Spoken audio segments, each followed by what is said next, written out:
We're talking about a blower door presentation. Can we get a little noise? There we go. Thank you. That's the side right there. These guys got to work at it. They didn't have lunch. Should we introduce ourselves? Yeah, let's do that. Okay. My name is Mark Wille. I'm thrilled to be here. I'm thrilled to see a lot of familiar faces and the faces I don't know. Please come up, introduce yourself. Let's get together after we talk. Is this the time You for do that? watch your own bobber. I got this. Okay. All right. So I grew up in Chicagoland, always around building materials, did a lot with weatherization programs, and moved into existing buildings. That's 100-year-old multi-unit brick buildings. Let's just say they were very leaky. Where? Pretty much everywhere, okay? We progress, do the easy thing in life. What's that? Spec builds, piece of cake, right? Actually, yes, you could get 0.6 like that, okay? Moving forward, there's a whole bunch of exciting stuff going on. I get to work with an amazing team and do a lot of teaching and meet people like Randy Williams. Thanks, Mark. I'm Randy Williams. I'm from a little bit north of here, about 100 miles south of the Canadian border. Northern Minnesota is where I'm from. I started my career mid-1990s as an electrician. I went to work for my brother who owns a company called Williams Septic and Electric, of all the crazy combinations. I learned to be an electrician. I learned how to drive dump truck. I learned how to operate heavy equipment. I ran shovel. I'd show up at work and I wouldn't know what we were going to do. Put in cabinets too? That was later. That was a little later. We, being in a small community, we actually started doing heating systems. So I learned how to run ductwork. He had to have a plumbing license to connect between the sewer and the house. So now we ended up doing some plumbing in some of these houses too. So I've got a gamut of experience. Eventually I moved into construction though. I became a full-time general contractor. Worked from 2005 to 2015, just building pretty much new construction, new house. Some remodeling, occasionally a commercial project, light commercial project. 2008, 2009, we all know what happened to the construction industry, kind of got a little soft. You started building better? No, never mind. It got soft. The market got soft. The market got soft, yes. I took some training on becoming an energy auditor. And I was actually hired as soon as I finished class I signed a contract with a local electricity provider, a small REA in my market. I've been working with them for the last 15 years, doing energy audits, energy assessments. But my education has continued into the building science, wanting to understand how all this equipment works. And I appreciate Mark and the Build Show crew inviting me to come to this very hot place and give a presentation to you guys. One of the things I like about what Randy said in the beginning is he told you what climate zone he's in. So when you're introducing yourself, when you're at different events, when you're looking for clients, bring that up. Because odds are you're being compared against 3 or 4, 5 other companies. They might not even know what climate zone they're in. So bring it up, make that point clear. I like that. Because it makes a difference. Yep. The other thing I like about Randy is he's one of the nicest guys at the whole show. So please pay more attention to him than anyone else. Thanks, Mark. All right, blower door testing. Go ahead. So what is a blower door test? You were supposed to ask me that. I'm supposed to ask you that. And it's really hard. We can't see the slides today. But what is it, why is it, and what do we do? What do we use it for? I mean, it's up on the screen to test confirm the continuity, integrity of the air control layer. But let's back up just a little bit. In our last presentation, we talked about, this is airtight, right? If we could build houses like this, where could we put those? On the moon? Maybe in the ocean? But we could actually build this tight, but it would cost a lot of money. We don't need to go that tight. So how do we build? How does Jake Bruton build his houses? He calls the right people? Air tightness levels, but he is able to get If I He's can make meeting this the work. pass valve standard in most of his builds in Yeah. terms of air tightness. Yeah. So they leak like that. Just a little bit. Give that example one more time. One more time. Yeah, please. That's it. That's about how much they're leaking. How Yeah. much is that? Not much. Okay. Just a little bit. What about other houses? My house. There we are. So my house in northern Minnesota, when I blower door tested it when I bought it, I had, when we're going to go over the metrics here in a little bit, 12 ACH 50 was my original blower door. That's how much mine leaked. Blankful leak code is not letting us build like that anymore. Right. Finest example ever. The other great thing we use the balloons for is for sizing. Does anyone recognize about what the size equals?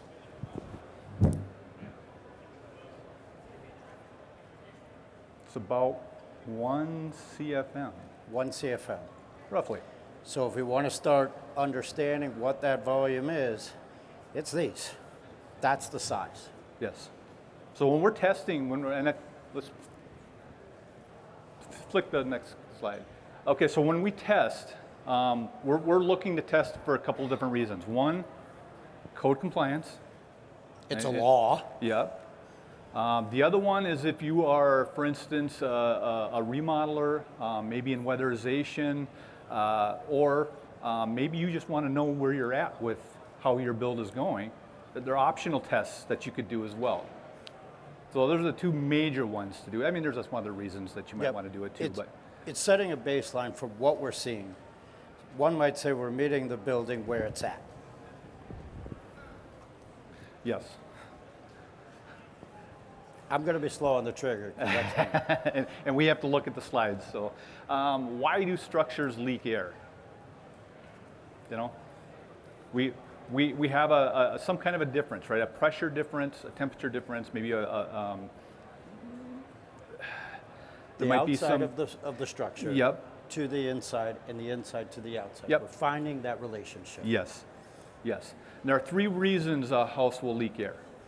One, and I think we got this on a future slide too, but one is in stack effect.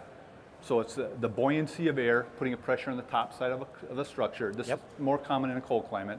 That air leaving and air replacing it, coming in where it's typically low, wherever it can. Maybe around the sill plates. Yep.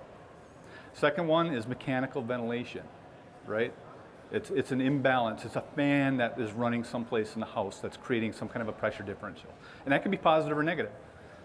So if that's two, yep.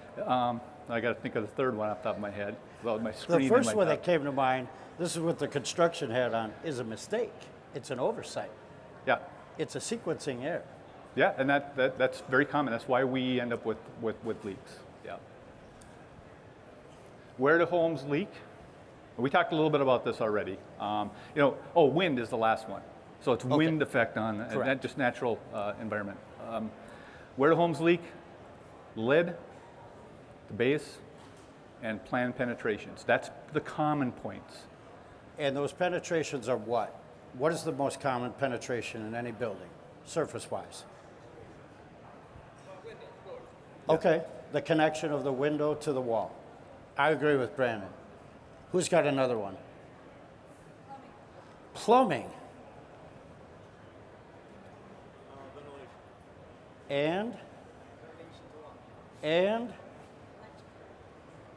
All right, so we've already named 5, right? So that's a lot of penetrations, and multiples, like the one Brandon kicked off at, is that lineal face around the windows. You might have a window package of 50 or more. That's going to add up, add up, add up. Mm-hmm. Yep. And holes aren't always the same. You might have a hole that's like this. I'm laughing. I love it. Gutter head. So a hole might be like this. It might be long and skinny. It might be just a little crack. And they all leak a little bit different. And the location, if it's low or if it's high, if it's on the wind side, if it's on the leeward side of the structure, all that will make it leak a little bit different. Yep. Our ribbon band areas are notorious for finding spots that are hard to get to. Yeah. Right? The trick, if you can see outside, there's a good chance that air is coming in or going out that location. And we don't exactly know when we talk generally what you're using for your air barrier strategy. it might be that sheathing and whatnot. So depending what that strategy is, that's going to point to more areas of potential leaks, wanted or not. Yep. Okay, so how does a blower door work? We've got a short video in this embedded in this slide. And the video is really crucial. So this structure here is, it's a barn dominium. This guy was involved in the build. A 10,000 square foot barn dominium? Yes. Okay, so 10,000 square foot, let's just agree, that's about 5 times the normal house size, And then let's try to understand what that square footage is in cubic volume of a barn dominium. Yeah. How big? 160,000 cubic feet. And on top of it, maybe add like 3 ginormous garage doors? Yes, there were three large doors that were in the structure. So it's got to be impossible to make that tight. Show the video. Let's watch the video. So we're running the test. You can see air leaving the building. I shut the blower door off. Watch what happens. There's an inrush of air through the blower door opening. That is not normal. In a normal structure, you've got enough air leaks around. When you shut the blower door off, everything just kind of falls. I'm showing it again, it's so okay, good. Perfect. The pressure inside the house equalizes very quickly. That was 10, 15 seconds of total time for the air to come back in, inrush of air back into the structure. Normally when the blower door is off, the air just drops, that's it. Has anyone witnessed a continued flow after they've done a test? Please, someone? So it's a product of a very tight structure and a very large volume. That structure, what's a good blower door score?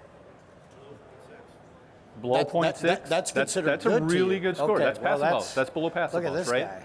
That structure was 0.38 ACH 50 on 10,000 square feet, 160,000 cubic feet, 1,000 CFM total of air leakage. Remember, we were talking about a cubic foot, right? That's how the blower door is actually measuring. It's what it's measuring as it's working.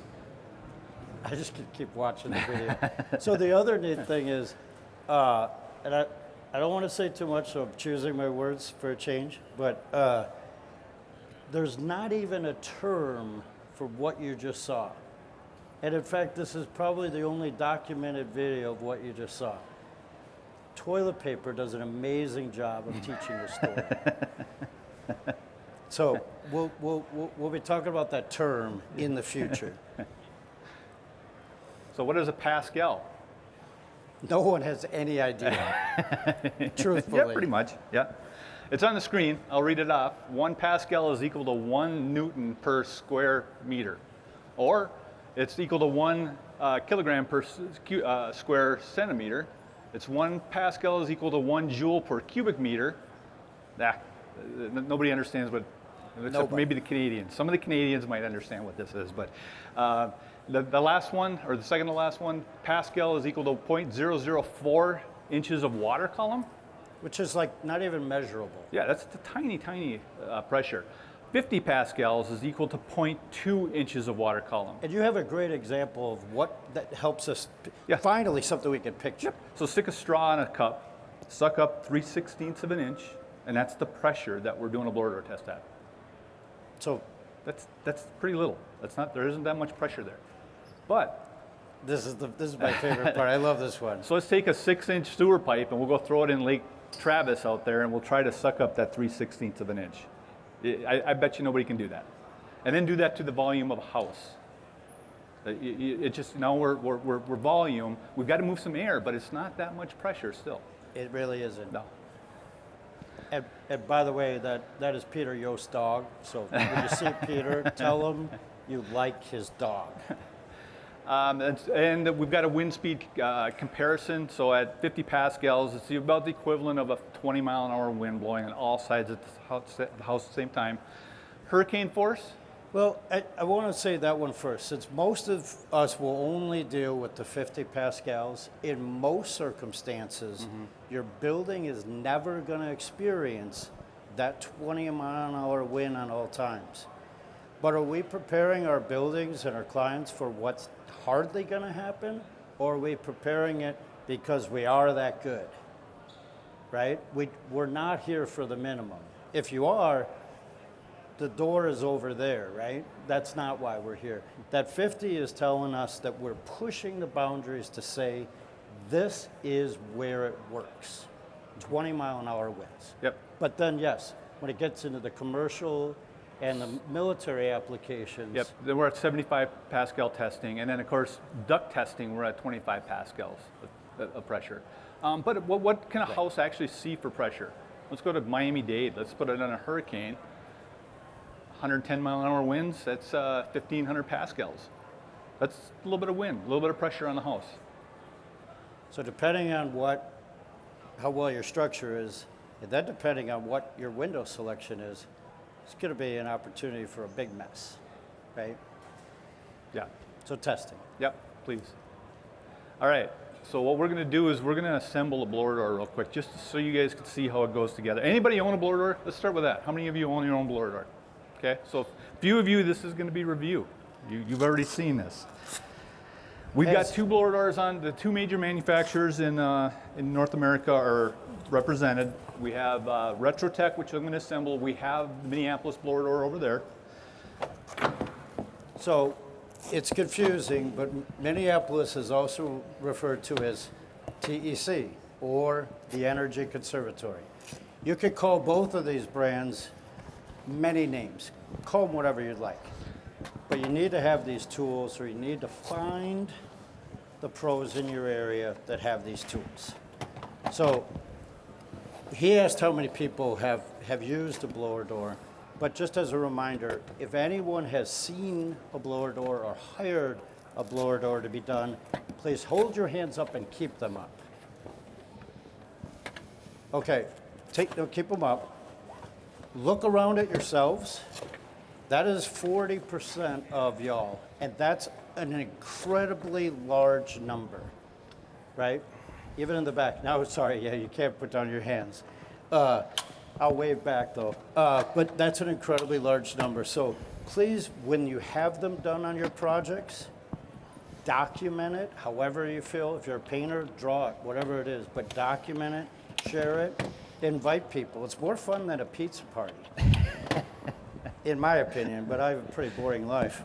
But just do it, because it's incredible. All right, so this is our frame. This is going to take about an hour and a half. I don't know what kind of time you budgeted, but just hang tight. This thing's on wheels, so I'm going to try not to hurt myself. Okay, so what we're going to do is we're going to position the blower door so it sits in the frame of the door. And we just tighten up these knobs. We're going to leave, there's a cam that will actually tighten the door even more after we get the shroud or the fabric over it. Those will tighten it up to a little bit more. But for now, we just want to get this in place and situated like that. Next, we're going to try to throw the fabric on. We'll do that on the ground. There's different ways, different methods guys have done, or people have done this too. One is to throw it on the ground like this. I don't know how many times I've been in a house where I don't have enough room to put this on the ground. You know, you're in a hallway, or there's just not enough room. A lot of times I'll throw it up over the door and then set the frame in that way. Usually, not always. Sometimes I test without a door in place.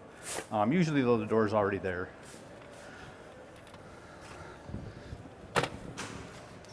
The fabric has Velcro, so we're just attaching to keep it in place.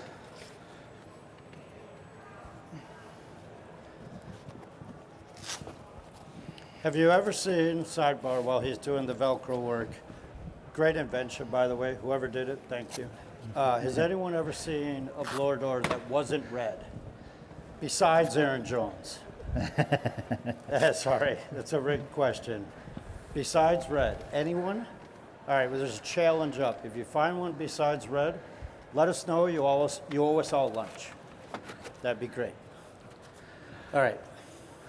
So we have it in place. We want the fabric to go around the frame like that. The Velcro will hold it in place. Sometimes you'll get you'll set it up in there in the corner or something, they'll be tucked in the wrong way. Make sure you pull it up, make sure it's in place where it needs to be. Once it's in place, you just run the cams down or up, depending on which position, to tighten the frame in the opening. In existing buildings, this is done again to meet the building where it's at. In new construction, it's done at different phases, hopefully a lot of phases, so you can compare the different stages of construction and find out what's working well, the sheathing, the windows, the air tightness layers, the insulation, or those different strategies as comparison. But that comparison becomes important and it becomes a little bit of a competition. These are additional supports for the center to keep I don't know how many times I've run a blower door, it's not in there quite right, and I've had it pop out on me. Matter of fact, I did a blower door test. How many know who R&R builders are in, yep. So I was at one of his projects on film, and I had the blower door come out and fall on my head. And he filmed it, and of course that had to be in the video that he released to YouTube. So it happens. All right, so the frame is set up with Retrotech color codes. They're the lines to make it really easy to put together. It's quite simple. You just red to red, yellow to yellow. Pretty easy. This one does not. Some of the Retrotech also has an option to have the outside port, the reference port. Yeah. That's sewed into the fabric. This one doesn't have that. So what we have to do is make sure that this longest red port ends up outside. And there's a couple of spots you can do that. You can do that it's in the corner. There's one corner there, one corner there. It doesn't matter which one you choose. If you don't remember to do this and you have the fan in place, you have to pull the fan back out. I just whip it off to the side. If you need it someplace specific, make sure you set it before you do it. But when you're trying to feed it through here, it's just easier to throw it off. Don't throw it in a puddle of water. That's not good for it. And also, you probably have various openings in the house.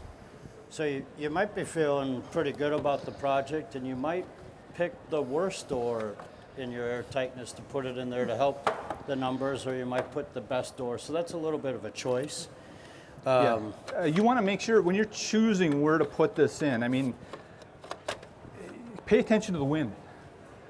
You want to be on the opposite side the wind's blowing, the leeward side of the wind. That helps you a lot.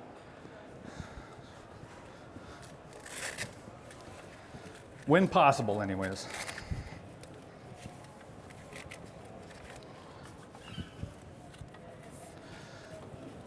There. Flip them backwards.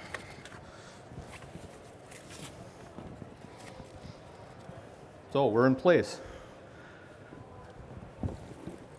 Next up, we've got our color-coded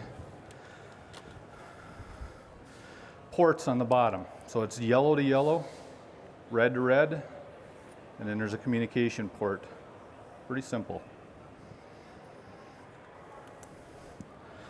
This one, there's little pockets that you can hang this on. You plug it into the fan. There's a port on the side of the fan that the yellow plugs into, and then the communication port plugs in. From there, you can run a test after you set the house up. You got to make sure you set the house up. One of the recommendations I have for when you set a house up, if you turn anything off, take your car keys and leave it by that spot. So you cannot leave the house without making sure you turn that back on. If you're doing a blower door test 50 miles away and you forget to turn something back on, you're home and you're going, oh no, you got to drive back that 50 miles. That's no fun. If there's a fireplace in the house, call Pro. Let's, what's the next? Manometer's next. Slide. Well, we got the manometer. Oh yeah, the different manometer. So we've got one ancient model I was given. This is circa 1990. It's a Minneapolis blower door manometer. pass it around? I don't know if I could run that one. I would have to really study up on that, make sure that I know. And even though it's ancient, it's still used today. They are. I'm not sure if Retrotech does this or not, but I know Minneapolis uses those to calibrate some of their equipment. Does Retrotech use that as well, or you've got, it's all digital equipment? So they're still in use. They're still available. Yeah. You're not gonna be able to buy one like that anymore. But everything else has moved now to. This is basically a Google platform phone. I mean, it's that Android platform. It's touchscreen. It's really easy to operate. Minneapolis has got something similar. We're actually going to run this one. I've got this one set up with. It's on a test shroud, so we can do a little test. With Retrotech, you have color coded, right? If you're using Minneapolis blower door and you don't remember where to set it up, there's a tubing assistant that'll help walk you through which tubes to go. The way I always remember, if you got a green tube, green to ground, that's outside. And it tells you exactly where to go. Once you're hooked up, you just hit play, it'll take you right to the screen. By the way, both companies have great support, but again, the first time you use any tool, what do? You take it out of the box, you just start using it, right? Charge That's it what up everyone and does. go. But if you want to learn the right way, get trained. Yes. Otherwise, you have a lot of pieces on the floor and you don't know what to do. And I know both companies, especially Retrotech, they've got great videos on how to operate their equipment. All right, where are we at, Mark? Optional equipment, so we can run equipment. When I do a blower door test, I like to run a laptop or a tablet to control the blower door. I can do what's called a multi-point test, where I start at a specific pressure. Usually it's at 60 pascals, 54 pascals, something like that. It'll take a bunch of data points at that pressure, and then it drops down whatever, 48 pascals, whatever pressure it is. And that happens very quickly. It's yes, not like and it's all this is computerized. We don't have to extrapolated. mess with anything. It's just going. Right. That's going to give us the most accurate information, and it's also going to give us I don't know if I have that slide up that shows. Nope. Oh, so it's going to give us some really accurate information.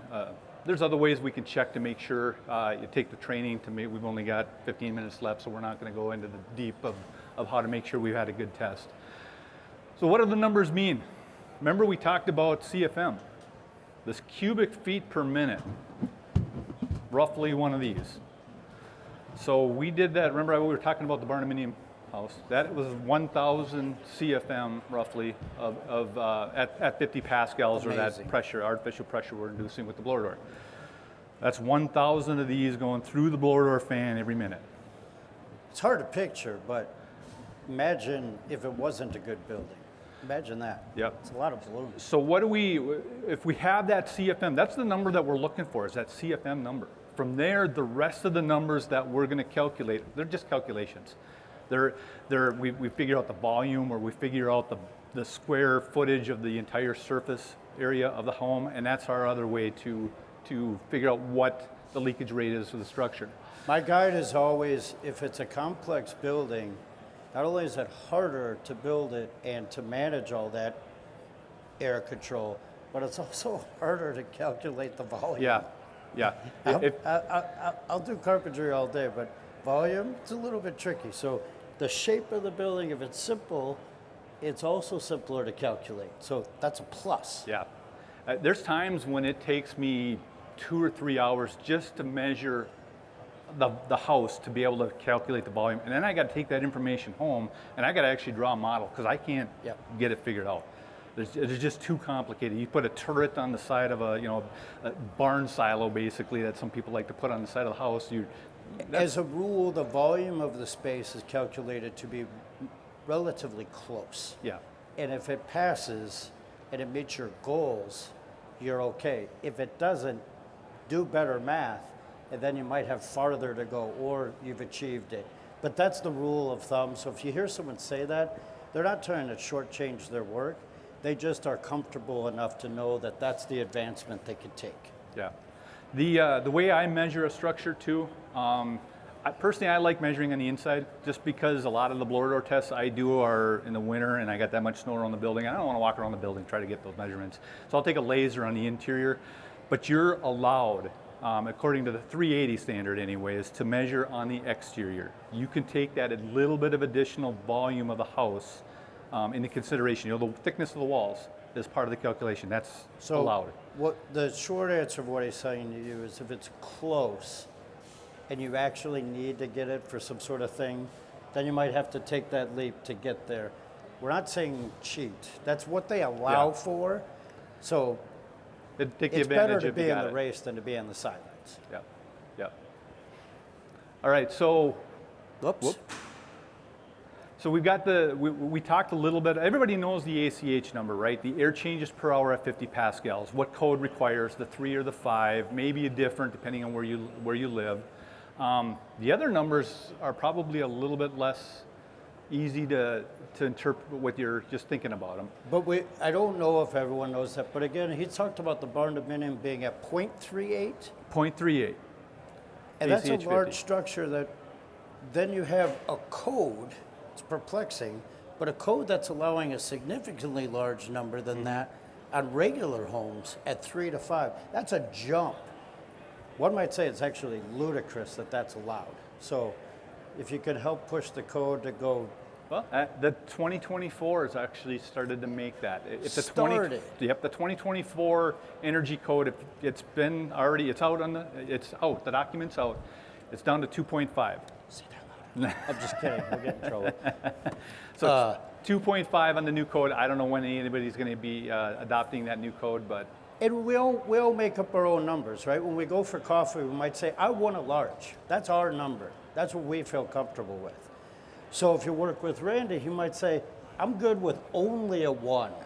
You won't see a 1.1 for me. You'll see there and lower. Yeah. So go beyond is the point to that. Yeah, yep.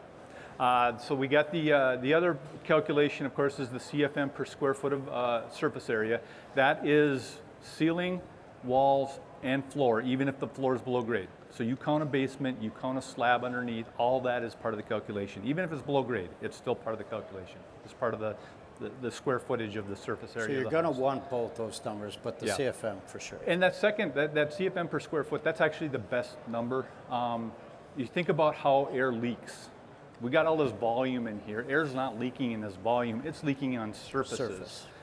That surface is the better metric. We're getting there. I think we'll start seeing where the code allows, the minute the IBC or IRC 2021 allows for using that metric as long as the house is less than 1,500 square feet. That's right. They give the benefit to the smaller structure. Yeah, it's hard to pass a small structure with an ACH. It's harder anyways to pass a small structure with the ACH number. It's easier with the square footage metric.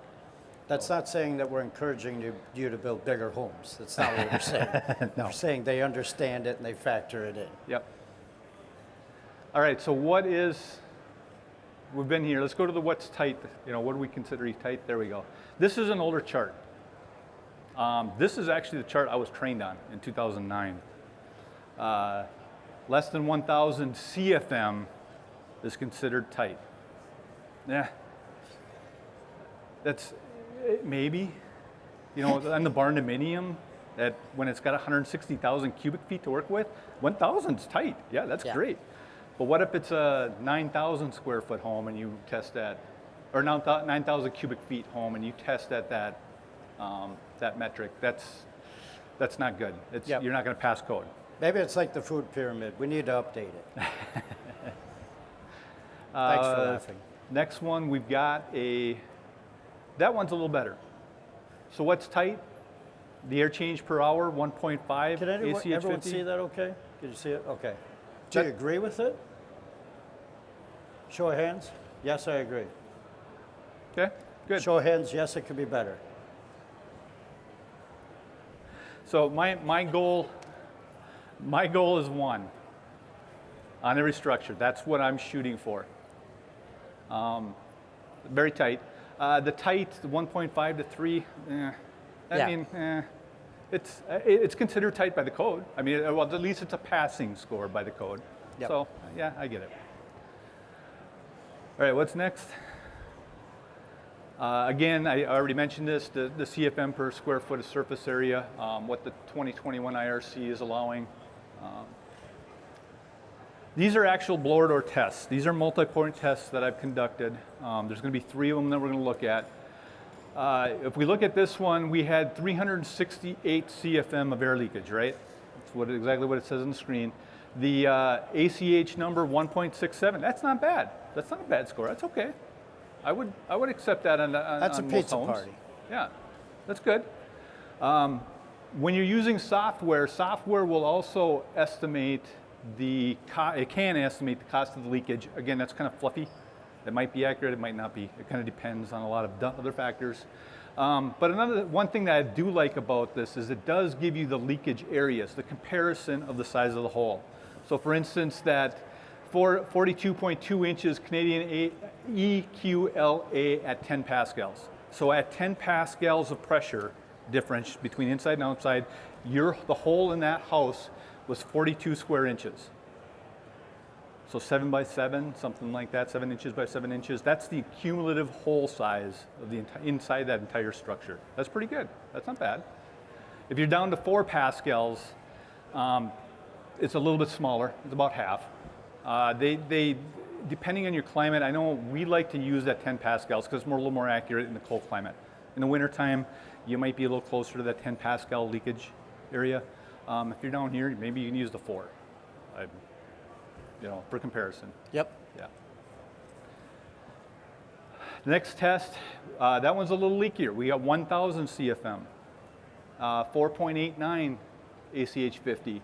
And you see what happened to the heating costs. Of course, this is from me. I'm in a heating-dominated climate. We went from $52 a year, or heating season, for the cost of the air leaks, to $133 for the cost of the air leaks. Not substantial. Again, this is just the cost of the air leaks. It's not the heat loss to the rest of the structure. Last house. We're nearing my house now. We're at 8.33, 4,394 CFM. Cost of the air leaks jumps to $1,224 per heating season. Air sealing can make a big difference. Huge. And a payback. How expensive is it? You put $1,000 into air sealing in your house. Finding the right spots, caulk, spray foam. You get that down. It's pretty easy to. It's even easier when you're building new. Yes, new toys. So this is a Retrotech's latest little toy. I like it. It's a smoke generator. This one's a little different, and it will just hold the smoke where you put it. Or you can take this off and make it generate. Great for finding air leaks. Yep. Holding that line, you would find a lot of places to do that, but clearly you want to do that around all your sill areas, allow all the penetrations we spoke of, but how that holds that line, this didn't exist before. The ones we carried before, you had and you held toys. up, but you didn't use. Yeah. You usually use the back of your hand. The cool thing about this one, this is the cartridge with the fluid in it, the glycol. It's magnetic. You can only put it in one way. It won't stick the other way. They make all kinds of flavors. They're legal. They work really well. And it's rechargeable. We got another gizmo that showed up here. What is that thing? So anyone building a submarine? Just me? All right, we got a volunteer. You might actually be building the little yellow one. This is a Coltraco unit, and they have this over at the Source 2050 booth. But not all the time are we able to get all our windows and our air barriers put together on a home. We might be with our window crew working on a mock-up or installing stage by stage because it takes longer. But how do we know that window method and process is right when everyone's leaving because they got to go back to Philly later? So what this does is it's instant. It creates, I believe, a sound wave. And then you're measuring it on the other side. And we did this. Anyone know Stephen Basic?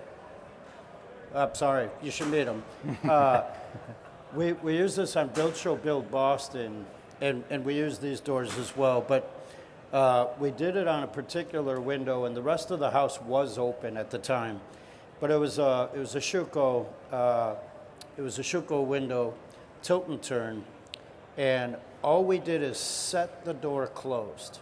That's all we did, and we ran this, and it was minuscule. In fact, when we cranked it down, where you get that, and we kept it running during that, Steve is sitting there, he's like, this is tight. This is tight when it's not even closed. So we were rewarded to know that the window and the assembly and the locking was all working together. We knew it because we tested. Yeah. And how does that work? That's the sound wave that's coming in. Okay. So there's a sound emitter on one side and then a receiver on the other side. On the other side. And of course sound travels on air currents or airwaves. So we're He's a quicker study than I am. Detecting that air as it passes through, that sound as it passes through the assembly, as it travels through air. Can you locate the hole? Let's say you had a problem. Can you locate the hole, or is it just you can locate? Okay, that's cool. You could get to the point of pin. We're seeing a nod, so you could get to the point of pinpointing it. It just so happens this window and assembly was so good that we couldn't find a hole. Okay. But I'm pretty sure we could go in a lot of buildings and find a lot of holes. And as you were saying, there's times when you're not ready for blower door testing. You're not there yet. This is the other option. Yes. Yeah. It's a controlled use to get there. And this particular equipment, the price went down to. Come see Source 2050. They have the answers. Okay. Right. And again, the whole point of this discussion is test and different ways to test. Yes. We like tools. Yes. We have Milwaukee and we have DeWalt, right? We have different tools. Where are we at? Okay, skip that one. Steps before testing. So again, we mentioned you got to shut some stuff off. You got to close windows and doors, exterior windows and doors. Interior windows and doors, you want to open all those. You want to have, when you're running the blower door test, you want the biggest volume you can. You don't want to close the door and close part of that volume off. So you're going to open all the windows and doors. There are some ventilation equipment that you can seal, some needs to be left as found, and some you might have to open, depending on what it is. If you have a combustion appliances, those are going to be open. So know that your number is going to be a larger number. And if you've got atmospherically vented equipment where you have a combustion air tube that comes into like the mechanical room, it's just an open pipe that comes from outside the inside. You're doing a blower door test, that has to stay open. That's how the house is naturally. This isn't on the chart, but remember, you have a team that's involved in that whole project. And seldom does that team get together. Try to invite that team for this test. Yeah, it's enlightening. It's not about finger pointing. I'm a pretty peaceful guy, but if you finger point, I'm going to break your finger. It's about applauding the work and what got done. So please invite all of them to be there. Other things you got to do is make sure you got all the heating equipment, cooling equipment off. Mini splits you might be able to leave on.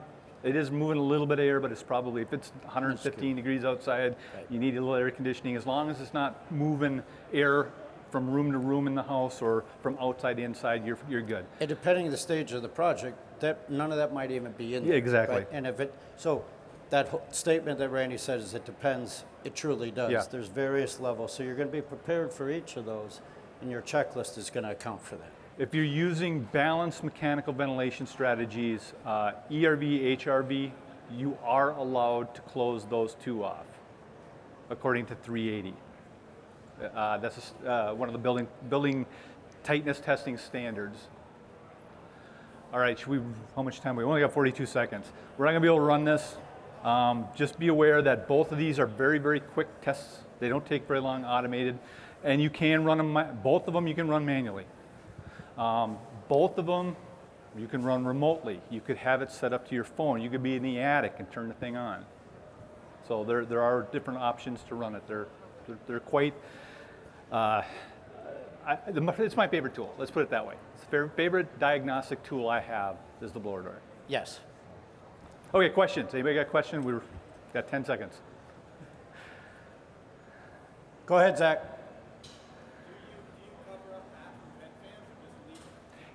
they have a damper, right? So if it's under negative pressure, hopefully that damper's closing. There's an inner damper, hopefully that's closing. You have to leave them. When you're, of course, if you're positively pressurizing the tents, now you've opened them. So your blower results are going to be a little worse in in a positive test than they are in a negative test. Go ahead. An older house that still has one of the AC vents in the garage.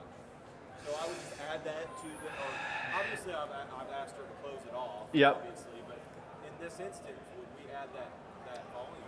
No, you cannot. A garage is outside the air control layer. It needs to be outside the control layer. We do not want the stuff in the garage to end up inside the house.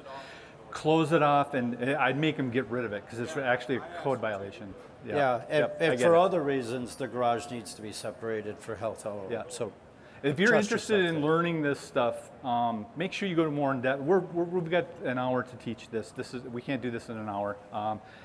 There are classes out there. BPI, for instance, has got a building analyst technician where you learn a lot more Yeah. than just what we talked about. So Randy's got a blog. www.northernbuilt.pro. I write for a lot of different trade magazines. I do a lot of stuff on blower door, and it's on there. There's 300 articles or something like that now. So If you're looking for someone to do a blower door, contact us. If you run a blower door, let us know how it goes so we can spread that message and keep spreading it to your community so we can get more testing done. Okay. All right. Thank you, guys. Thanks for being here.